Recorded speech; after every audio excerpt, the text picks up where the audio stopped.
Amém? 1 Tessalonicenses capítulo 1, vamos ler do verso 1 até o final do capítulo, para termos uma experiência completa daquilo que Paulo está tratando desse capítulo. Primeiramente, vamos lá, verso 1.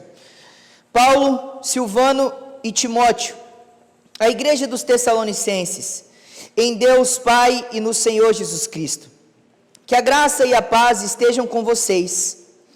Sempre damos graças a Deus por todos vocês, fazendo menção de vocês em nossas orações, e sem cessar, lembrando-nos diante do nosso Deus e Pai, da operosidade da fé que vocês têm, da dedicação do amor de vocês, e da firmeza da esperança que vocês têm em nosso Senhor Jesus Cristo.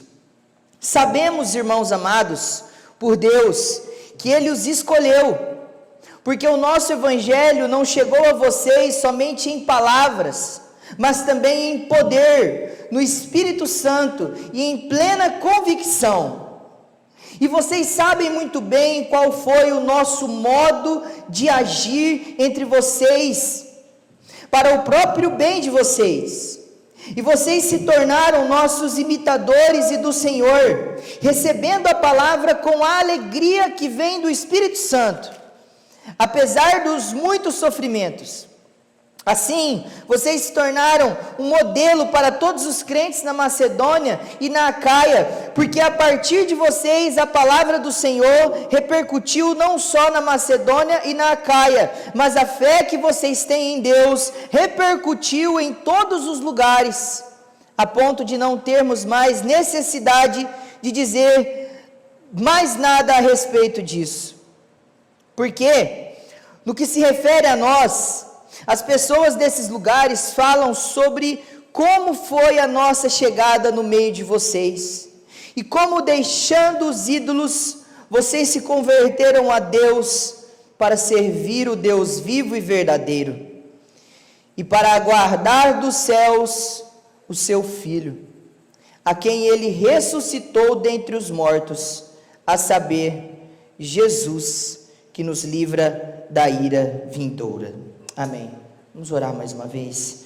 Senhor, nós te agradecemos pela leitura da sua palavra, porque ela já nos nutre, nos alimenta e fala ao nosso coração. Mas, ó Deus, aprove ao Senhor, como diz as suas escrituras, a não somente gerar a fé em nosso coração pela pregação da palavra, mas também nutrir a nossa fé, nos alimentar, nos direcionar, nos guiar, Senhor, em todas as coisas.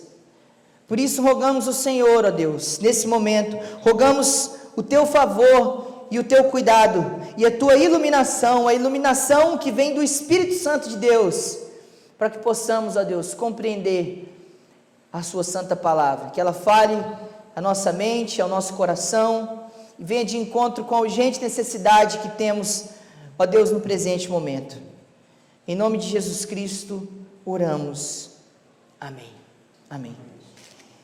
Queridos irmãos, Paulo estava escrevendo essa carta da cidade de Coríntios, em Atos capítulo de número 18, no verso 5, algum tempo depois em que ele já havia passado por essa cidade de Tessalônica, aonde também ele pregou o evangelho por 3 semanas. Você pode notar que na segunda viagem missionária no livro de Atos, no capítulo 17, nós encontramos o apóstolo Paulo passando por várias cidades, e a primeira cidade que é relatada para nós após Paulo sair ali da cidade de Filipos é a cidade de Tessalônica.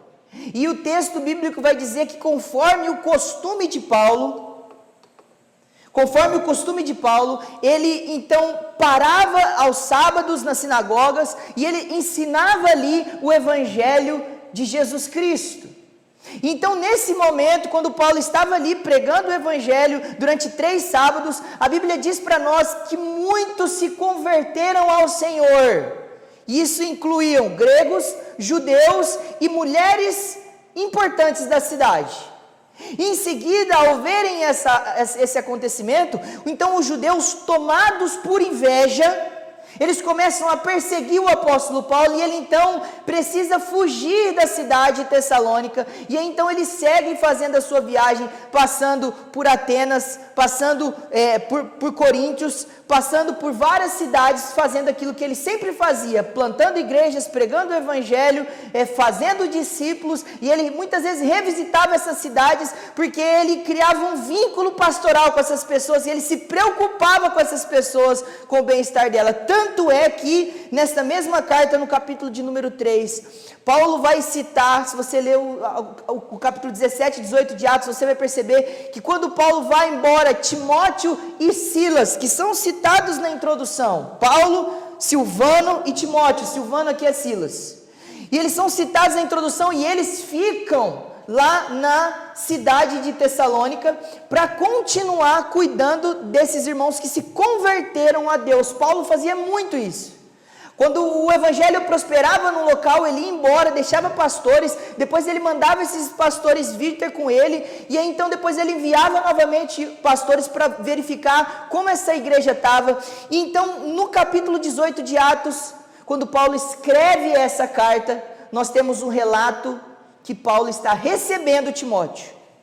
E ao receber Timóteo, ele então tem notícias de como estava o progresso dessa igreja. E isso é muito natural no Novo Testamento, porque 90% das cartas do apóstolo Paulo no Novo Testamento, elas são respostas às notícias que ele tinha dessas cidades. Ele escreve aos Gálatas mediante notícias que ele tinha. Ele escreve a Filipenses mediante notícias que ele tinha. Ele escreve a Colossos mediante notícias que ele tinha. Então ele vai escrevendo e trazendo instruções conforme a necessidade que essas igrejas tinham. E aqui então já há uma coisa muito interessante ao olharmos para esse capítulo. Quando nós olhamos para essa igreja, essa era uma das igrejas que enche o coração de Paulo, não de tristeza, mas de alegria. Porque, por exemplo, quando ele escreve a carta de Coríntios, ele cita diversos problemas, tanto é que ele não tece elogios para essa igreja. Quando ele escreve para a carta aos Gálatas, ele tem diversos queixas e também nenhum elogio. E aí então, quando você olha para muitas outras igrejas do Novo Testamento, Paulo faz elogios, faz críticas, dá as orientações. Mas essa igreja, irmãos, que era uma igreja recém-convertida, e é nesse sentido que nós temos que ler essa carta, entendendo que ela foi escrita alguns meses depois desses irmãos chegarem à fé. Mediante a notícia que Paulo tem, ele escreve a esta igreja, para falarem para eles sobre como está o coração deles em relação a tudo aquilo que ele ouviu da parte de Timóteo. Então, olhando para esse capítulo 1, Marshall descreve 3 palavras que deveriam nos chamar a atenção. Ele fala assim que Paulo quer destacar aqui nesse texto a sua alegria, a sua satisfação e também deixar o seu encorajamento para esses recém-convertidos. Alegria porque Paulo está completamente satisfeito por olhar para essa igreja e ver que eles permanecem fiéis àquilo que é o evangelho de Deus e foi pregado entre eles pelo apóstolo Paulo. Satisfação porque quando ele olha para essa igreja, ele vê o evangelho dando frutos e as pessoas que receberam o evangelho não ficaram estagnadas, mas elas cresceram e avançaram. Nós vamos notar isso durante a exposição do texto. E encorajamento, porque ao invés dele trazer uma exortação, ele está encorajando esses irmãos a permanecerem como eles estão. Ou seja, é uma carta que Paulo tem diversos louvores a respeito dela. E é por isso então, irmãos, que eu quero notar com vocês nessa noite as características de uma igreja que de fato foi eleita por Deus. As características de uma igreja que de fato foi eleita por Deus. Nós temos nesse texto Paulo descrevendo diversos sinais que ele percebia nessa igreja, que fazia com que ele tivesse a plena convicção de que eles foram escolhidos, de que eles eram amados, de que eles foram chamados por Deus e de que eles eram de fato uma igreja autêntica e uma igreja verdadeira. E eu quero mostrar para você que esse é o objetivo de Paulo. Por exemplo, no verso 1, quando Paulo começa a saudação, ele diz: a igreja que está em Deus. Esse é a primeira evidência de que Paulo quer mostrar que esta igreja é uma igreja verdadeira. A igreja verdadeira, ela está em Deus. E o que significa isso? Significa que esta é uma igreja que tem relacionamento com Deus. Uma igreja que está ligada ao Senhor, que está em comunhão com Ele, que está em comunhão com os meios de graça, que está sendo fiel a Deus. Mas ele também diz, no verso 4, ele diz: sabemos, irmãos, amados por Deus, que Ele os escolheu. Em algumas traduções diz, a igreja que é eleita, no verso 4, ou seja, ele diz a igreja que foi escolhida pelo Senhor. E aí então Paulo usa uma expressão que, se você é um leitor atento das Escrituras, você vai perceber que Paulo só usa essa expressão quando ele quer mostrar algo que está relacionado a uma convicção, a uma confiança inabalável que não pode ser confundida. Ele diz: sabemos que vocês foram escolhidos. Paulo não está duvidoso, Paulo está certo, Paulo está convicto. Ao olhar para essa igreja, ao ver os frutos dessa igreja, ao ver a maneira como Timóteo relata o que essa igreja estava fazendo, ele diz: eu sei que vocês são eleitos. Porque ele olhava para as características e falava assim: essa igreja é uma igreja verdadeira, ali estão cristãos de verdade, ali estão homens e mulheres que nasceram de novo, ali estão homens e mulheres que provaram de um novo nascimento, que conhecem de fato a Jesus Cristo. Paulo está escrevendo isso e diz: eu sei, eu tenho certeza. E no verso 7, Paulo usa uma outra expressão, que também vai mostrar para nós, que ele está afirmando isso a respeito dessa igreja, trazendo nesse capítulo essas características. Ele diz: a igreja que é modelo. Veja no verso 7, assim vocês se tornaram modelo para todos os crentes. Então, nós podemos nos aproximar desse capítulo de número 1 de 1 Tessalonicenses, e ao entendermos como Paulo descreve essa igreja, olharmos para nós como cristãos, olharmos para nós como pessoas e perceber se nós temos essas características, se elas estão presentes em nossa vida, se elas fazem parte da nossa maneira de viver a vida cristã, para percebermos se de fato nós somos esse povo eleito de Deus. Muito bem, Paulo começa com uma saudação de maneira muito clássica. Ele diz que a graça e a paz estejam com vocês. Ele deseja que o favor de Deus continue sendo operoso na vida dessa igreja. A graça aqui é aquele favor que nós não merecemos, é a inclinação favorável de Deus para essas pessoas. E em seguida Paulo diz que a paz estejam com vocês, mostrando o resultado da ação da graça de Deus nessa igreja. A paz que nós temos em Deus e com Deus, ela é um resultado da graça de Deus atuando em nós. E aí então, a partir do verso 2, Paulo ora por essa igreja, lembrando deles das coisas que ele lembra dessa igreja quando ele plantou. E aí então no verso 3 ele começa então a mostrar essas características. E aqui então nós temos a primeira característica de uma igreja que possui as evidências da eleição. Primeira característica, veja o verso 3, Paulo começa a trazer a memória, ele fala, lembrando-nos diante do nosso Deus e Pai, e então ele cita 3 coisas que nós chamamos de a tríade de virtudes essenciais cristãs. Ele fala da fé, no verso 3, do amor e da esperança. A fé, a esperança e o amor.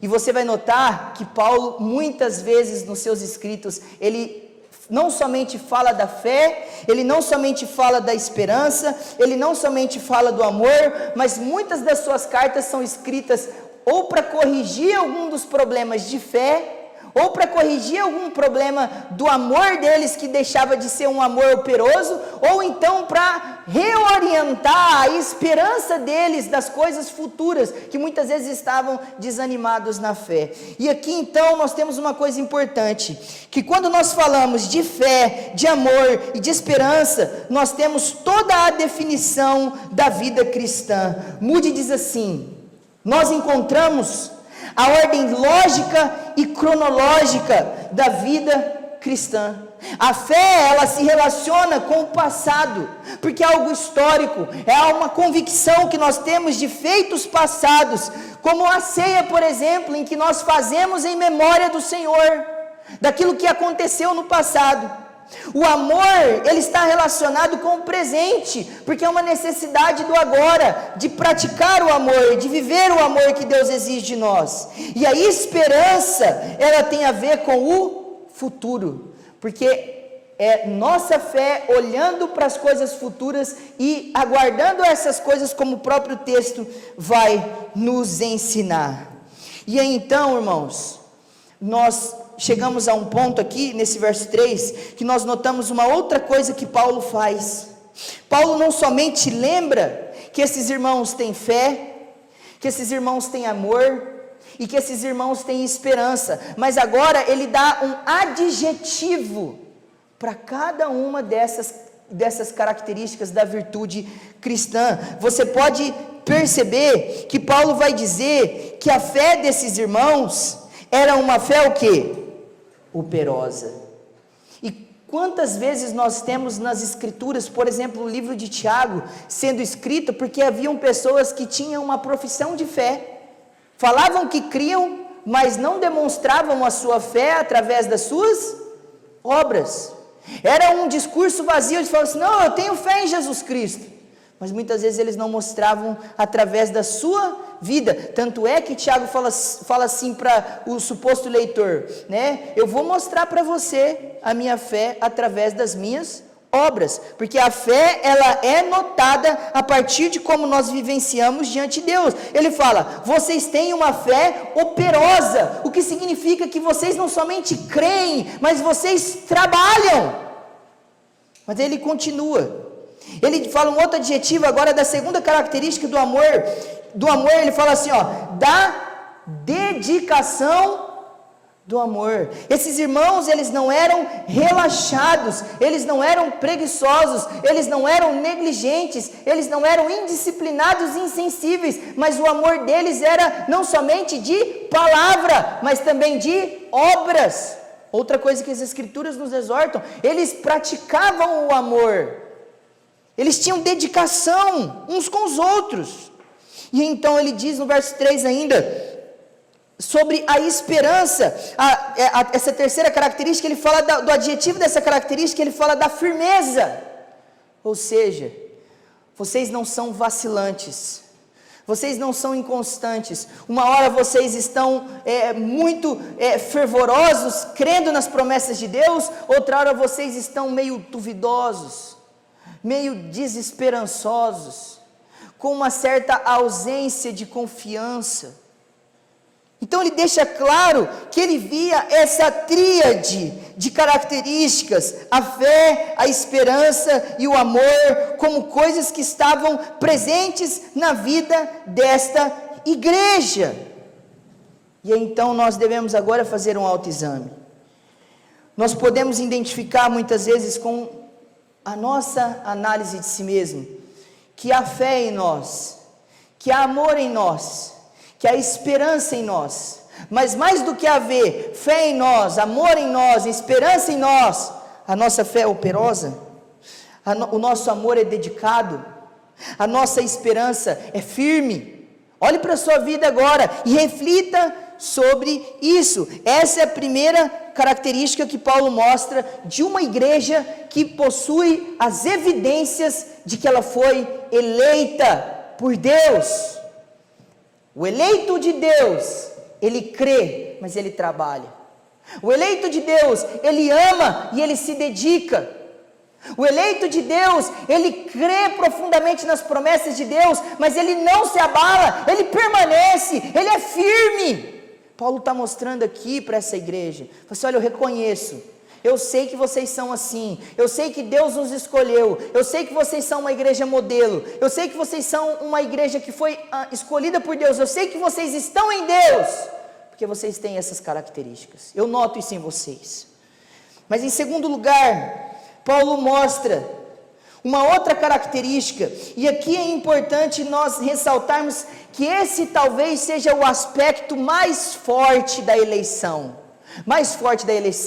porque Paulo vai dizer assim, do verso 5, porque o nosso evangelho não chegou a vocês somente em palavra, mas também em poder no Espírito Santo e em plena convicção. Veja o verso 5, como Paulo descreve a chegada da palavra de Deus no meio deles, ou seja, essa igreja como uma igreja que possui a evidência de uma eleição, eles receberam o evangelho, eles receberam a palavra como verdadeira, como palavra de Deus, ou seja, não tem como nós dizermos que somos eleitos por Deus, somos escolhidos por Deus, quando nós desprezamos, nos esquecemos, esnobamos a palavra de Deus.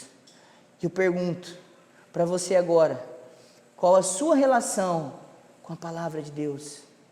Porque a sua relação com a palavra de Deus, ela vai mostrar a autenticidade da sua fé, se ela é verdadeira ou se ela é falsa.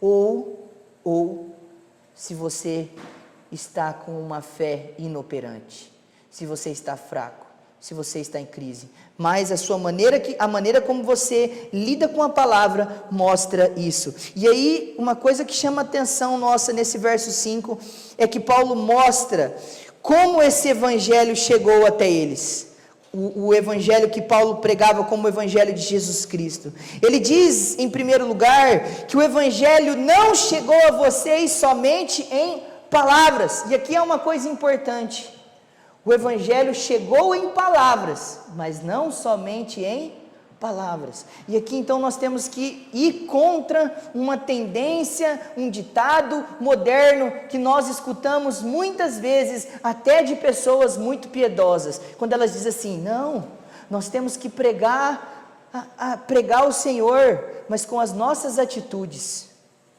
Pregue sempre que possível, pregue com as suas atitudes. Quando for preciso ou quando for possível, use palavra. Isso não é pregação. Isso não é pregar o evangelho. Paulo, quando chegava nos lugares, ele não chegava vivendo o evangelho. Ele não chegava fazendo boas ações. Ele não chegava vivendo e querendo mostrar que o evangelho estava na vida dele, para que as pessoas olhassem para ele e falassem assim, ali está um servo de Jesus Cristo. Paulo, quando chegava nos lugares, irmãos, a primeira coisa que Paulo fazia, ele procurava um ponto de pregação, porque ele sabia que a única maneira das pessoas serem salvas não é através da vida de homens, mas do evangelho de Jesus Cristo. A palavra é o centro de tudo. É a palavra de Deus que tem que ser pregada, não a nossa vida. É claro que nós seguimos as Escrituras, mas Paulo está querendo mostrar que o Evangelho não chegou somente em palavras, mas chegou em palavras. Chegou em palavras primeiro, porque quando você vai olhar o capítulo 17 de Atos, quando Paulo está em Tessalônica, você vai perceber que o texto faz questão de mostrar 4 verbos da ação de Paulo naquela cidade. Diz assim, examinando as Escrituras, explicando as Escrituras, demonstrando nas Escrituras que Jesus era o Cristo, anunciando o Evangelho de Deus. Perceba, aquela cidade foi salva, não porque Paulo fez obras sociais, não porque Paulo fez uma revolução na política e na economia daquela cidade, mas porque Paulo chegou lá, abriu as Escrituras e ele pregou o Evangelho. Vocês querem ver pessoas sendo salvas? É preciso pregar o Evangelho. Paulo sabia disso, Paulo fazia isso, ele pregava as Escrituras. Mas aí então, ele diz, no verso 5, que também chegou em poder, no Espírito Santo e em plena convicção. O que será que Paulo estava querendo dizer quando ele afirma essa palavra? Será que aqui nós temos uma legalidade para falar que Paulo fez sinais e prodígios? Muitas vezes Paulo fazia, mas o próprio texto de Atos evidencia que quando Paulo fala de poder, e que quando Paulo fala do Espírito Santo, ele quer mostrar que aquilo que transforma a vida das pessoas, e o agente principal da transformação é o Espírito Santo de Deus, através da palavra de Deus. Nós somos apenas os arautos, os mensageiros, aqueles que compartilham a mensagem do rei, aqueles que compartilham a palavra de Deus, mas quem salva e quem opera nos corações é Deus através da sua palavra. Paulo quer mostrar isso, que foi o Espírito Santo que fazia isso com essa cidade, foi o Espírito Santo quem gerou toda essa conversão, toda essa recepção da palavra de Deus por eles, na vida deles. E então uma coisa interessante também é perceber que eles receberam a pregação e o ensino de Paulo, o ensino apostólico, como palavra de Deus e não palavra de homens.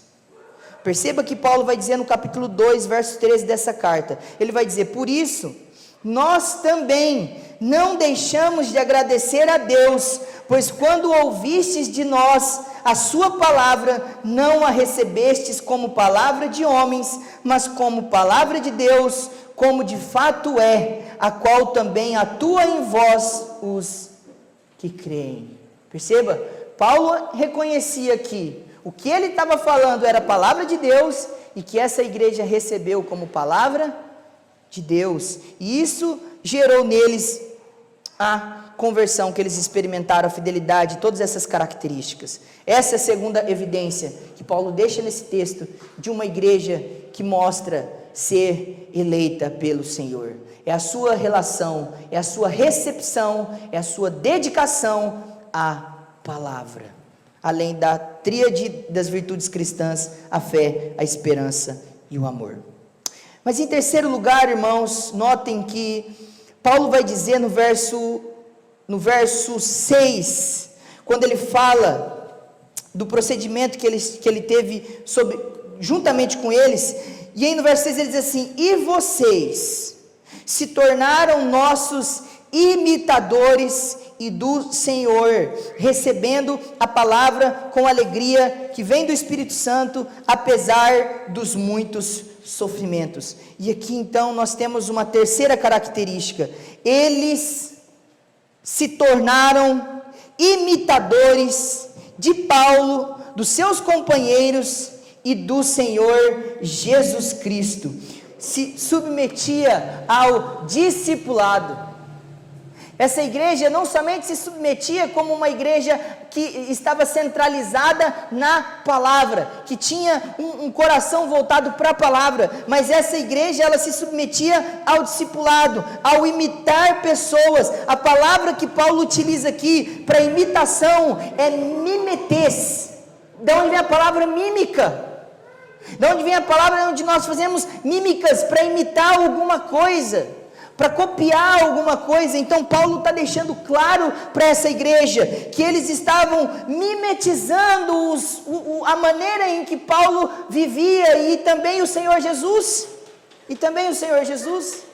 porque percebam que ele diz quem eles imitaram. Em primeiro lugar, Paulo vai dizer que eles imitaram a ele. Por quê, irmãos? Vejam as características que Paulo dá no verso 6, fala que eles imitaram tanto Paulo como o Senhor, ao lidarem com a palavra de Deus com alegria. Essa alegria tem origem no Espírito Santo, e essa alegria, ela permanece a despeito dos sofrimentos. Veja o que ele diz, veja o que ele diz aí no verso 6, no final do verso 6, apesar dos muitos sofrimentos.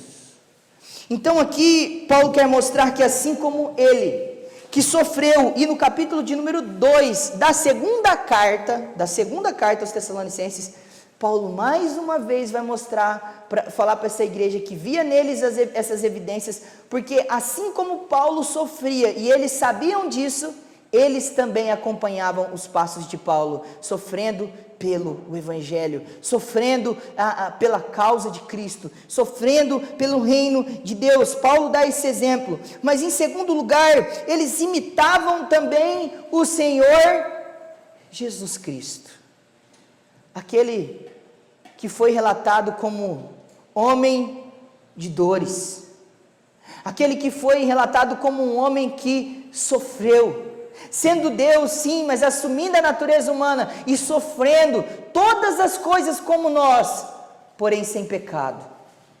Paulo vai deixar claro aqui que ele via a preocupação dessa igreja em imitar o Senhor Jesus, que é o nosso exemplo supremo, que é o nosso padrão supremo.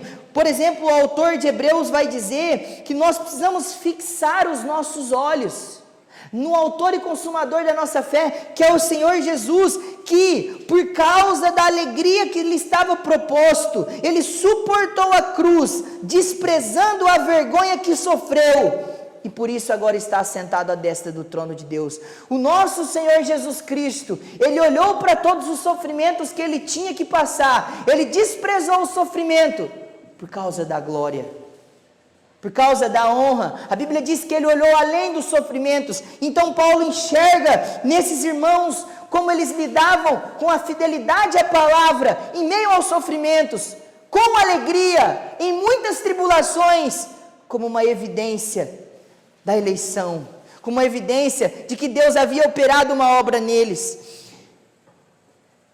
As tribulações, irmãos, e aqui a palavra tribulações e os sofrimentos traz a ideia de pressões, como se você estivesse sendo espremido de todos os lados. Paulo vai acrescentar dizendo que elas eram muitas tribulações, o que significa que não era apenas um sofrimento intenso, que não era apenas um sofrimento profundo, mas que eram sofrimentos variados. O crente muitas vezes, o cristão, o discípulo, ele passa na sua vida por sofrimentos em áreas distintas. Ele às vezes está passando por uma dificuldade no trabalho, ele passa por uma dificuldade às vezes familiar, ele às vezes ainda passa por uma crise pessoal, ele passa por uma crise financeira, e muitas vezes Deus permite que os muitos sofrimentos nos visitem de maneira simultânea, de todos os lados, para provar a nossa fé e o nosso coração. Então Paulo está olhando para essa igreja e está vendo, vocês estão sofrendo, não só por causa do Evangelho, mas há uma multidão de sofrimentos ao redor de vocês, e vocês permanecem fiéis a Deus, com alegria nas tribulações. Isso só pode vir do Espírito Santo de Deus, homem não produz isso. Paulo reconhece que esses irmãos, eles de fato andavam com o Senhor, eles de fato possuíam evidências nítidas, convictas de que eles eram eleitos, porque quando eles sofriam, apesar das angústias, eles permaneciam alegres na palavra. Notem, irmãos, que os sofrimentos, eles muitas vezes são excelentes termômetros para medir a profundidade da nossa fé. Quando nós sofremos, quando nós passamos por dificuldades, quando nós passamos por aflições, é nesses momentos que nós notamos se o nosso coração está alicerçado num terreno rochoso, ou se nós construímos a nossa casa em fundamentos de areia, como Jesus utiliza no Sermão do Monte. Que vem o vento, vem as tempestades, batem e a derrubam.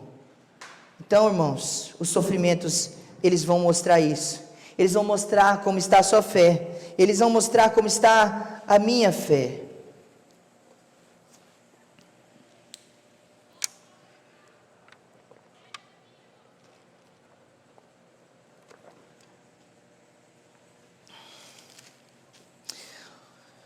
Paulo diz que essa igreja, ela se tornou um modelo para todos os crentes. Notem, irmãos, que no verso 7 Paulo diz assim: assim vocês se tornaram modelos para todos os crentes na Macedônia e na Acaia. O que Paulo está querendo dizer aqui? Que as outras igrejas, ao olharem para essa igreja de Tessalônica e notarem a maneira como ela estava vivendo, eles estavam então percebendo que de fato eles eram um padrão de como deveriam proceder, de como eles deveriam andar. Isso porque eles estavam imitando a Paulo e o Senhor Jesus. E aqui nós mostramos também o efeito do discipulado. Porque quando nós imitamos homens que nos inspiram, quando nós imitamos o nosso Senhor, a tendência é que nós também nos tornemos modelos. E aqui então eu quero fazer uma aplicação, fazendo uma pergunta para você. A pergunta é: a quem nós estamos imitando, irmãos, para que nós também sejamos tidos como exemplos e modelos? Quem são aqueles que nos inspiram? Porque alguém inspira a nós. Cada um de nós tem modelos. Cada um de nós tem aquelas pessoas em que nós olhamos e falamos assim: essa pessoa aqui ela é um exemplo para mim nessa área. Essa pessoa aqui ela é um exemplo para mim nessa área. E às vezes nós não temos um único, nós temos várias pessoas que nós olhamos para elas e às vezes em cada situação e área nós falamos: olha, isso aqui para mim é uma meta, eu quero ser dessa maneira. Quem são aqueles que nos inspiram? Porque à medida que eles nos inspiram, a tendência é que nós nos tornemos como eles.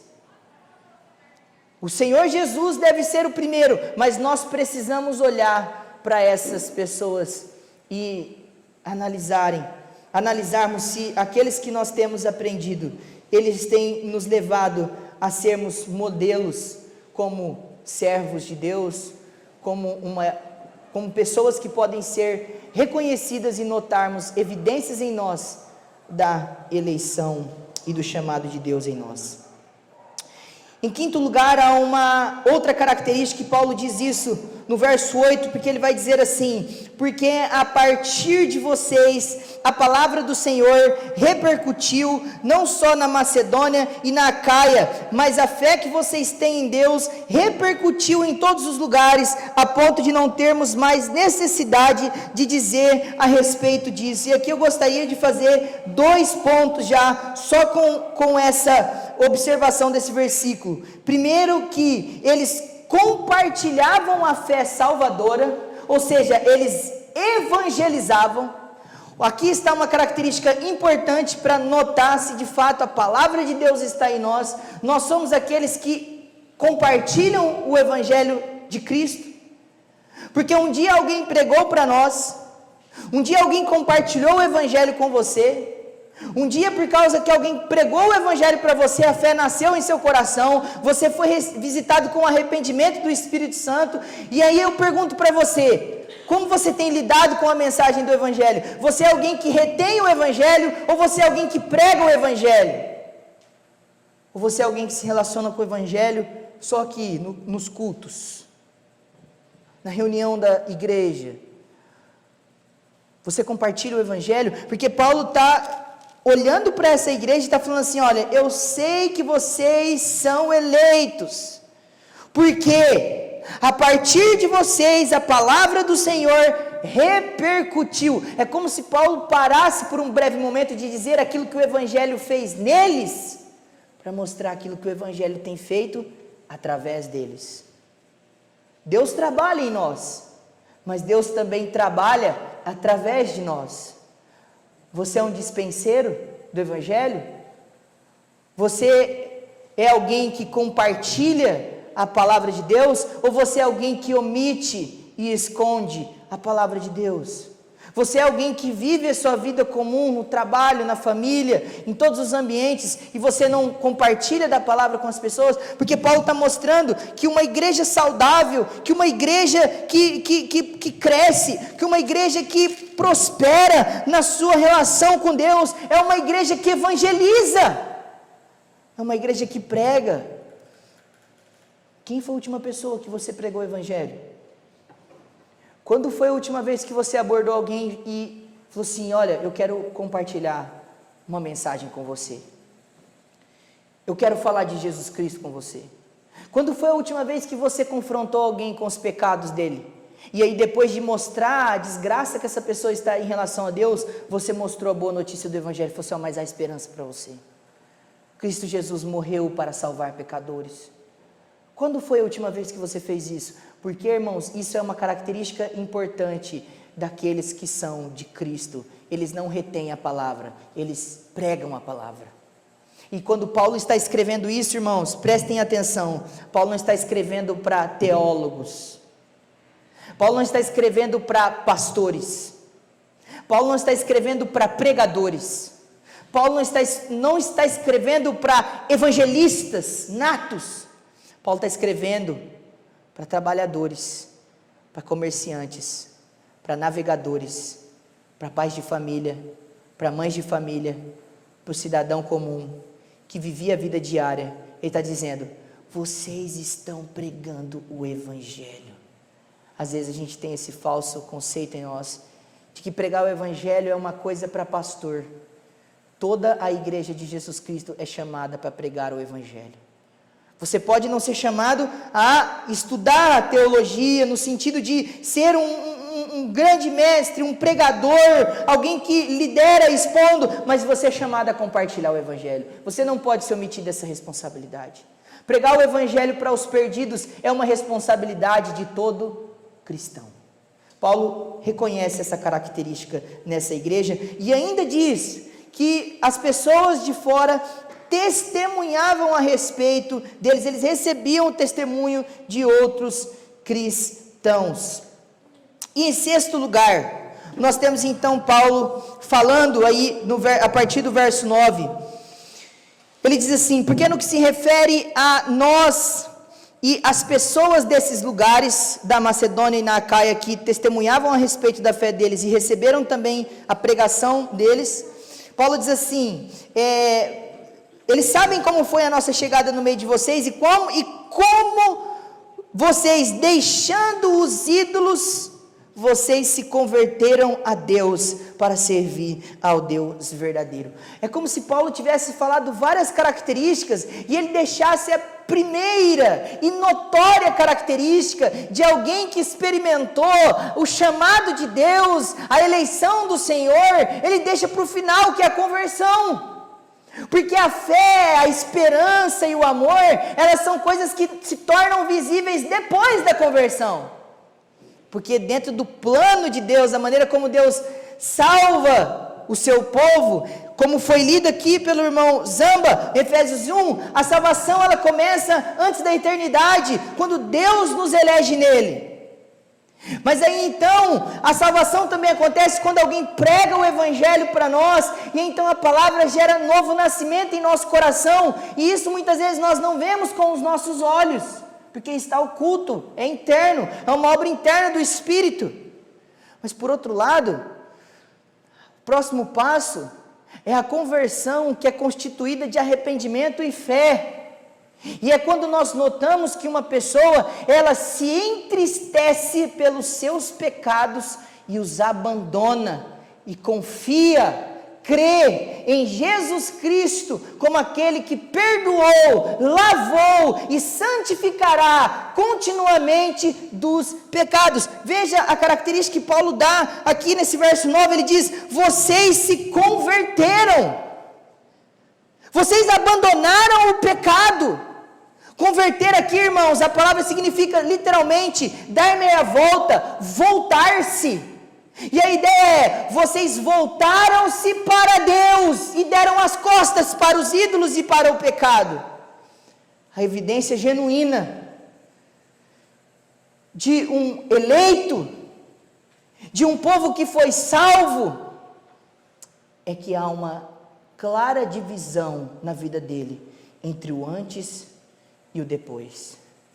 Há uma nítida separação entre o homem sem Jesus Cristo e o homem com Jesus Cristo.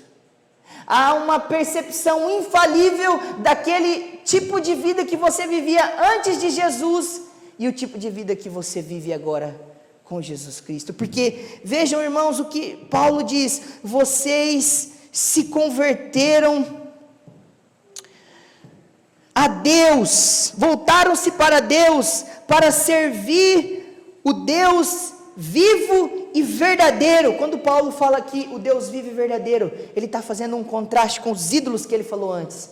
Havia uma miscelânea de religiões nessa cidade de Tessalônica, que era uma cidade cosmopolita, que tinha uma miscelânea de cidadãos gregos, judeus, bárbaros e tantos outros. Paulo está dizendo que eles abandonaram os ídolos e eles se voltaram ao Deus vivo. O que Paulo está querendo dizer com isso? Ele está querendo dizer que só há um Deus verdadeiro, porque só há um Deus que vive, e esse Deus é o nosso Pai, é o Filho e é o Espírito Santo. Como ele mesmo cita nessa carta, ele deixa claro que a igreja está em Deus, ela está no Senhor Jesus Cristo e ela desfruta da obra do Espírito Santo através da palavra, através da alegria, através da sustentação fiel em todas as coisas.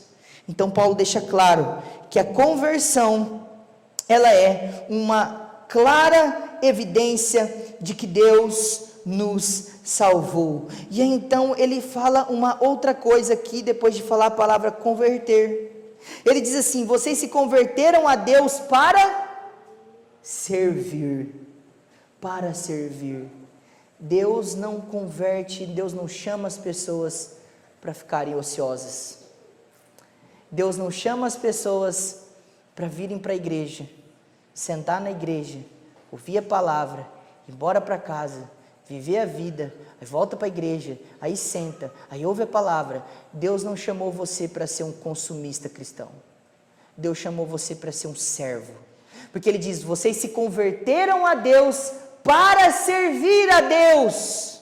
Para servir a Deus. Para servir a Deus em todas as coisas. O Deus que é vivo e o Deus que é verdadeiro. E em último lugar, Paulo vai dizer que ele notava que essa igreja, ele sabia, ele tinha convicção de que essa igreja era uma igreja que possuía evidências nítidas da eleição de Deus e do amor de Deus, porque no verso 10 ele diz que eles estavam a aguardar dos céus o seu Filho, a quem ele ressuscitou dentre os mortos, a saber, Jesus, que nos livra da ira vindoura. Ele diz: vocês têm uma esperança escatológica.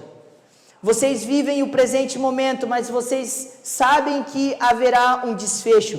Cristo haverá de voltar. Quando ele diz: vocês aguardam dos céus. Me lembro daquele texto de Atos capítulo 1, quando os apóstolos estavam reunidos diante de Jesus Cristo, e aí Jesus Cristo começa a ascender aos céus, e um anjo aparece, fica vendo os discípulos lá olhando para o alto, aí o anjo anuncia para eles assim: por que estáis olhando para o céu? Da mesma maneira que ele foi, ele também irá voltar. O que caracteriza a vida de um eleito, de uma igreja genuína, é que essa igreja vive a sua vida cristã, vive a vida em comunidade, com uma expectativa da volta de Jesus Cristo. A volta de Jesus é um desejo no nosso coração. A volta de Cristo é uma esperança para nós, e Ele dá aqui o elemento mais precioso dessa esperança, porque nós sabemos que talvez se morrermos e não vermos Cristo voltar, Ele fala assim, que a quem Deus ressuscitou dentre os mortos, para afirmar para vocês que um dia vocês e nós haveremos de ressuscitar no Senhor, porque a promessa de Deus, ela é viva e verdadeira. Aqueles que morrerem crendo no Senhor viverão. O Senhor nutre o nosso coração dessa maneira. E aí então ele diz uma outra coisa importante: ele diz, a saber, Jesus Cristo, aquele que nos livra da ira vindoura. Cristo é o único que nos livrará no dia do juízo. Não há socorro presente, não há qualquer escape para os homens. O livro de Apocalipse descreve, por exemplo, os homens no dia da ira do Cordeiro, que não se refugiaram no Senhor Jesus Cristo, que eles entram embaixo das rochas e das montanhas e dizem, cai sobre nós para que nós possamos fugir da ira do Cordeiro. Mas o texto bíblico diz para nós, que a igreja do Senhor, ela já tem o seu livramento, e o seu livramento é no Senhor Jesus Cristo. É Cristo que nos livra daquele grande e terrível dia, que a Bíblia chama de o dia do Senhor, em que sim, a Bíblia fala do livramento, mas fala mais vezes sobre como será um dia de dor e sofrimento, um dia terrível, e mostra que a única maneira de escapar desse dia é estando em Jesus Cristo. Para nós encerrarmos, irmãos, eu gostaria de pontuar aqui algumas coisas que Paulo mostra sobre a igreja nesse capítulo, porque nós estamos aqui reunidos como igreja, que a Bíblia diz que foi comprada pelo precioso sangue de Cristo, e Paulo ensina coisas preciosas sobre a igreja nesse capítulo. Primeira coisa, Paulo ensina que a igreja é um corpo que está completamente unido a Deus. A igreja é um grupo de pessoas que se reúne por causa de Deus e para Deus. O verso 1 diz, ela está em Deus e no Senhor Jesus Cristo. Em segundo lugar, a igreja, ela é sempre motivo de agradecimento, não importa os problemas, não importa as lutas. Paulo mostra para nós que ele sabe agradecer a Deus pela igreja. Seja grato pela igreja, seja grato pela igreja que Deus colocou você, seja grato pela igreja que Deus tem dado para você congregar. Paulo diz também que a igreja, além de um motivo de agradecimento, deve ser um motivo das suas orações, porque Paulo diz, eu oro sempre, por todos vocês. Eu digo a vocês, irmãos, orem pela igreja de Birigui, orem pela igreja de Três Lagoas, orem pela igreja do Senhor Jesus Cristo, peçam a Deus para que a igreja continue sendo preservada, lembrem-se da igreja nas orações de vocês. A igreja é um povo que vive em torno da palavra, que apesar dos sofrimentos, permanece na palavra, que por causa da palavra, ela possui fé, esperança e amor, e tem uma grande expectativa pelo dia em que trocará o livro pela pessoa de Cristo. Porque a palavra escrita é passageira. Um dia nós estaremos na presença de Jesus e não precisaremos mais dela, porque teremos o próprio Senhor. Vamos orar.